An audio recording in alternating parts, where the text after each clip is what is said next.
Bonjour et bienvenue aux tendances des prix pour le mois de novembre. On va commencer par les facteurs haussiers.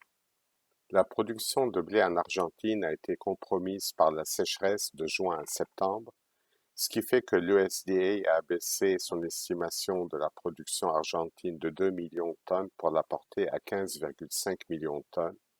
Mais il faut noter que la plupart des autres analyses sont en dessous de ce chiffre. Par ailleurs, la prime au risque liée à la guerre en Ukraine perdure et on le voit, à chaque escalade du conflit, les contrats à terme rebondissent à Chicago. Maintenant, les facteurs baissiers. L'USDA a légèrement augmenté les rendements du maïs et du soya pour les récoltes américaines. Pour le maïs, on passe de 171,9 à 172,3 boisseaux de l'acre.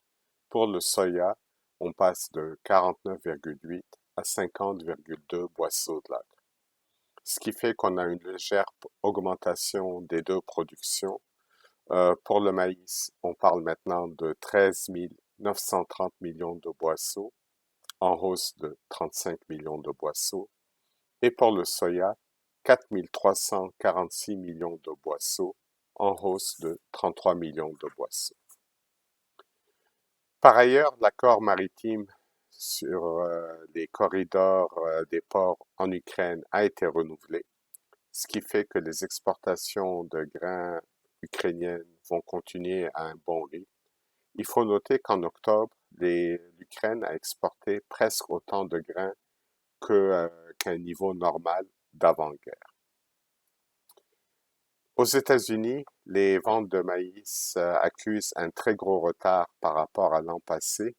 On parle d'un retard de presque 52% en raison de la faible demande chinoise et aussi de la forte concurrence du maïs brésilien et aussi ukrainien.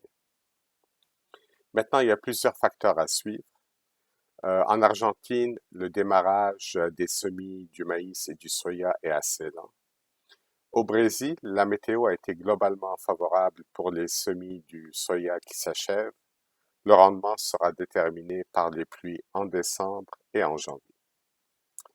L'Australie va avoir une excellente production de blé à cause des pluies abondantes, mais le problème, ces pluies en fait ont été même excessives et la qualité est à la baisse. Le Midwest est très sec depuis plusieurs semaines, ce qui fait que le niveau d'eau du Mississippi a chuté, ce qui limite le mouvement des barges qui transportent le grain vers les ports du Golfe. Au Québec, tout le monde parle de très bons rendements du maïs. On aura les chiffres de Statistique Canada le 2 décembre. Il faut quand même souligner que grâce à une météo très favorable, le battage a été très rapide, ce qui a créé quelques problèmes logistiques lors de la récolte. Maintenant, notre scénario des prix, il est inchangé, il demeure neutre et volatile. Il n'est toujours pas haussier pour trois raisons. Le rythme très lent des exportations de maïs américain. D'autre part, la production de soya au Brésil devrait atteindre un niveau record cette année si la météo demeure favorable. Et finalement, il y a toujours une incertitude quant à la demande chinoise de grains.